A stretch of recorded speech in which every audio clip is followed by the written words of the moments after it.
जिस तरह हम फ्लेक्स बॉक्स पढ़ चुके हैं, बिल्कुल इसी तरह जो बूटस्ट्रैप का ग्रिड सिस्टम है, यहाँ आप पढ़ सकते हैं। इन्होंने खुद बताया था कि ये फ्लेक्स बॉक्स के थ्रू जो है ना अपना ग्रिड सिस्टम इन्होंने डिज़ाइन किया। ठीक है, अच्छा, ग्रिड सिस्टम किस तरह डिज़ाइन करता है? कंटेनर हम ऑलरेडी बना चुके हैं। ठीक है, कंटेनर के अंदर रॉज एंड कॉलम्स होंगे। ठीक है, अब यहाँ से मैं कुछ रॉज एंड कॉलम्स कॉपी करता हूँ और मैं अपने कोड में जो है वो पेस्ट कर देता हूँ। ठीक है, कंटेंट को मैं रिमूव कर देता हूँ, यहाँ मैंने कॉलम पेस्ट कर दिया। ठीक है, अब आप देख सकते हैं कि मेरे पास एक सिंगल रॉ है, रॉ के अंदर 3 कॉलम्स हैं। ठीक है, इसको कर देते हैं कॉलम 1, कॉलम 2, कॉलम 3। ठीक है, अच्छा, अब इशू ये है कि आप इसका साइज छोटा करें, बड़ा करें। देखें, ये कॉलम जो है एक ही लाइन में तीनों कॉलम्स आ रहे हैं। ठीक है, जबकि हम फ्लेक्स बॉक्स के थ्रू क्या करते थे, हम फ्लेक्स रैप की प्रॉपर्टी यूज़ करते थे और वो कॉलम जो है वो एक के नीचे एक स्टैक हो जाते थे। ठीक है, तो बूट स्ट्रैप में हम किस तरह कर सकते हैं, बूट स्ट्रैप में डिफरेंट स्क्रीन साइज हैं, उनकी बेस पे जो है ना कॉलम चल रहे होते हैं। ठीक है, सो अगर मैं यहाँ पे लिखता हूँ column dash medium dash 4, that means medium size की जो स्क्रीन होगी उस पर ये कॉलम जो है वो 4 की विड्थ ऑक्यूपाई करेगा। अच्छा, एक रॉ के अंदर टोटल कॉलम्स कितने आ सकते हैं? एक रॉ के अंदर टोटल 12 कॉलम आ सकते हैं। ठीक है, यानी ये जो कॉलम्स हैं 4 + 4 + 4, यानी टोटल कॉलम्स का सम जो है ना वो हमेशा 12 होगा। 12 के अलावा आप जो भी कॉलम्स डालेंगे वो कॉलम फिर नेक्स्ट लाइन में आ जाएंगे। जैसे ये फर्स्ट रॉ है, सही है, और फर्स्ट रॉ के अंदर मैं कॉलम 4 भी इंसर्ट कर दूँ तो ये कॉलम जो है नेक्स्ट लाइन में आएगा हमेशा। ठीक है, क्योंकि बूटस्ट्रैप का ग्रिड सिस्टम इस तरह डिज़ाइन हुआ है कि एक रॉ को उन्होंने एक रॉ को आपने समझ लें इक्वल 12 पार्ट्स में डिवाइड किया है।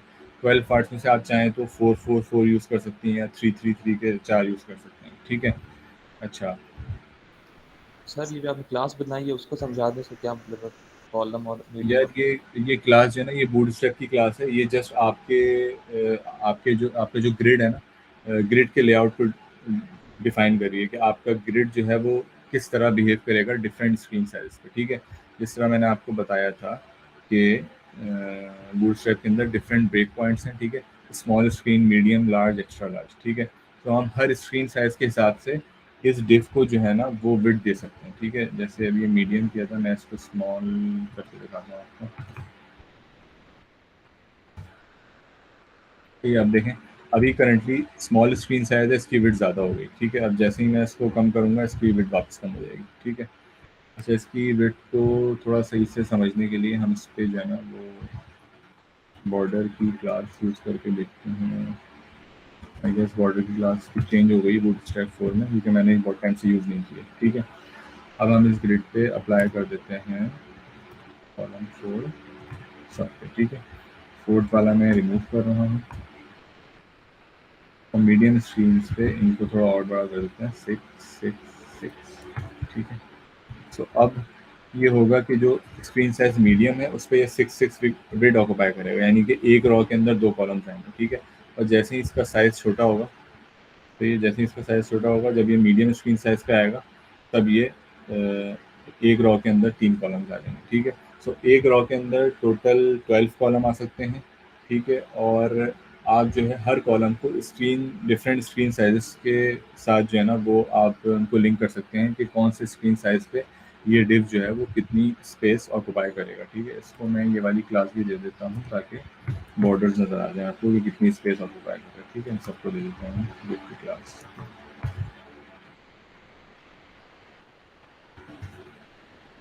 ठीक है, मैं स्क्रीन साइज इंक्रीज़ करता हूँ तो फर्स्ट रॉ के अंदर 2 कॉलम्स आ गए।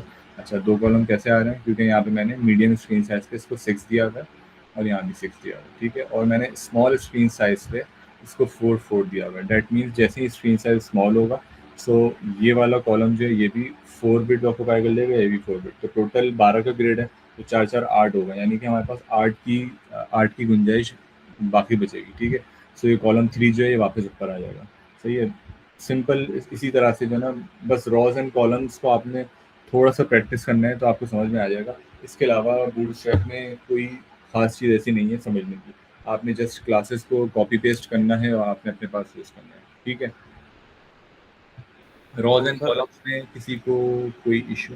जी। जो नॉर्मल डिफ़ॉल्ट स्क्रीन होती है उस हिसाब से हम क्या मतलब रखते हैं, स्मॉल रखते हैं, मीडियम, इस तरह हम सारे इतने ज़्यादा मेंटेन रखने पड़ेंगे और मेंशन करना पड़ेगा कि स्मॉल भी है, मीडियम भी, लार्ज, एक्स्ट्रा लार्ज भी है। हाँ, देखें अगर अगर आपने सिर्फ और सिर्फ यहाँ पे क्लास के अंदर कॉलम दी है, ठीक है, दैट मीन्स कि हर स्क्रीन साइज पे वो कॉलम जो है ना अप्लाई हो जाएगा, ठीक है। जैसे मैं यहाँ पे इसको देता हूँ कॉलम डैश 4, सही है, बल्कि कॉलम डैश 12 दे देता हूँ और बाकी हटा देता हूँ, ठीक है।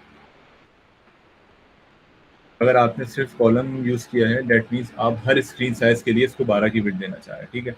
लेकिन हम ऐसा नहीं करेंगे, हम डिफरेंट स्क्रीन साइज़ पे इसको डिफरेंट विड्थ देंगे ताकि हमारी रिस्पॉन्सिवनेस अचीव हो जाए, ठीक है। अभी मैंने आपके सामने कॉलम 1 को पूरे 12 की जो है ना वो विड्थ दे दी है। अब इसको कोई फ़र्क नहीं पड़ेगा, आप इसको जितना भी छोटा कर लें या बड़ा कर लें, ठीक है। अगर आप इसको हार्ड कोडेड यहाँ पे 12 दे देंगे, स्क्रीन साइज़ जो है स्पेसिफाई नहीं करेंगे, तो ये हर स्क्रीन साइज़ पे जो है ना वो 12 की विड्थ ही देगा। और अगर इसको आप स्क्रीन साइज़ जो है वो स्पेसिफाई कर देंगे, सही है, तो फिर ये स्क्रीन साइज़ के हिसाब से स्मॉल स्क्रीन पे, लार्ज स्क्रीन पे जो है वो अकॉर्डिंगली आपने जो उसको ग्रिड दिया हुआ, जो नंबरिंग दी हुई होगी उसके हिसाब से ये चलेगा, ठीक है। और स्क्रीन साइज़ आप यहाँ ब्रेक पॉइंट में जाके देख सकते हैं, ठीक है। मीन्स स्मॉल स्क्रीन जो है वो बूटस्ट्रैप में 476 से ग्रेटर पे अप्लाई होती है, ठीक है। और medium screen greater than equal to 768 पे अप्लाई होती है, लार्ज एक्स्ट्रा लार्ज, ठीक है।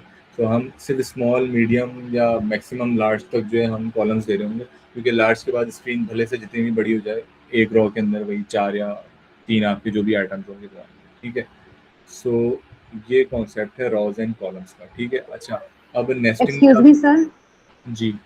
सर ये आपको ये मतलब ये कहाँ से पता चलेगा कि कौन सी स्क्रीन के लिए कौन सी क्लास लगानी है? जैसे अभी आपने जो भी क्लासेस यूज की।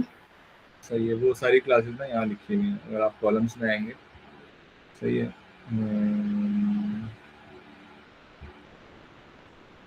देखें ये कॉलम्स, यहाँ पे एक एग्जांपल दी हुई है इन्होंने कॉलम्स, ठीक है। अब यहाँ पे ये बता रहे हैं कॉलम 4, सही है, कॉलम 4, दैट मीन्स ये कॉलम जो है वो टोटल 4 बिट ऑक्यूपाई कर रहा है। अच्छा, स्क्रीन साइज जो है ना वो आपने खुद डिसाइड करना है, आपका डिज़ाइन क्या है। जैसे अगर अगर मैं आपको एक सेकंड, मैं आपको असाइनमेंट इसीलिए दिखा रहा था ताकि थोड़ा सा समझ में आ जाए। अच्छा, अब देखें ये असाइनमेंट है हमारा, सही है। इसमें 2 चीज़ें, एक इसका रिस्पॉन्सिव व्यू है और एक इसका जो है वो रेगुलर व्यू है, डेस्कटॉप व्यू है, सही। सो हम सेकंड सेक्शन की बात करते हैं, ठीक है। सेकंड सेक्शन में डेस्कटॉप व्यू पे क्या है, एक रॉ के अंदर ये 3 बटन्स आ रहे हैं, ठीक है। तो इसको आप किस तरह डिज़ाइन करेंगे, आप एक रॉ लेंगे, उस रॉ के अंदर आपने 3 इक्वल साइज़ के कॉलम बनाने हैं, ठीक है।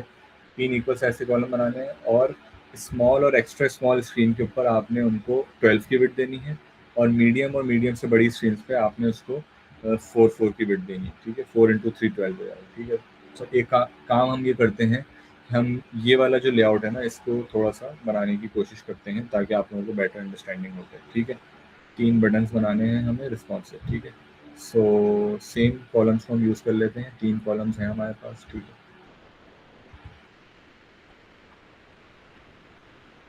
सबसे पहले इसके अंदर बटन्स चाहिए हमें, मैं बटन्स बना देता हूँ इसके अंदर।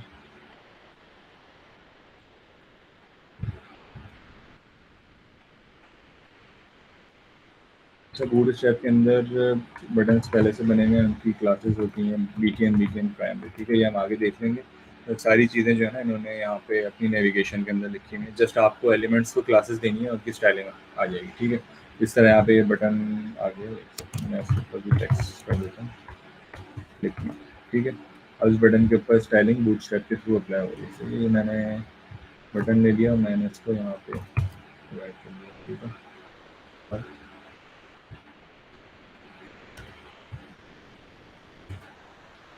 सही है, मीडियम स्क्रीन पे हम 4 कर देते हैं इसको, सही है। अब देखें स्मॉलर स्क्रीन पे जैसे ही जाएगा ये, हाँ, स्मॉलर स्क्रीन पे भी मैंने 4 किया हुआ है, स्मॉलर स्क्रीन पे इसको हम कर देते हैं 12 12 12।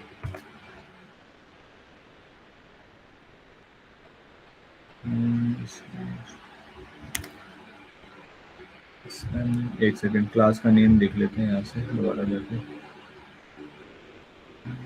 SNMDL, okay. MD दिया है SN हमने 12 दिया था।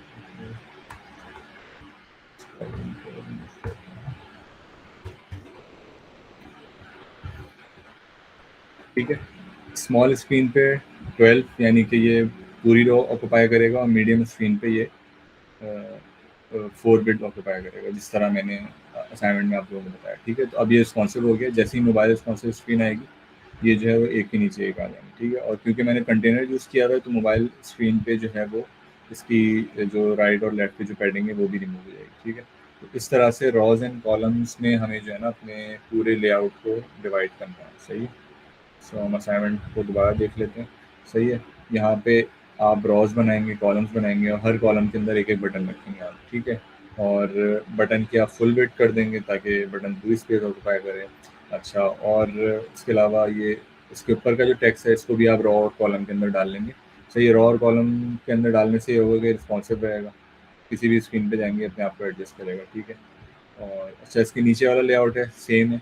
इस नीचे वाले लेआउट में आप क्या करेंगे, 4 बिट के आप जो है वो 3 कॉलम्स बनाएंगे। ठीक है, और रिस्पॉन्सिव में इसको जो है वो 12 की बिट दे देंगे। दैट मीन्स जो सबसे स्मॉल स्क्रीन है उस पर आप इसको 12 की बिट दे देंगे और मीडियम लार्ज स्क्रीन पे इसको 4 की बिट दे देंगे, जैसे ये रिस्पॉन्सिव में मैं आपको दिखा रहा हूँ। ठीक है, ये देखो।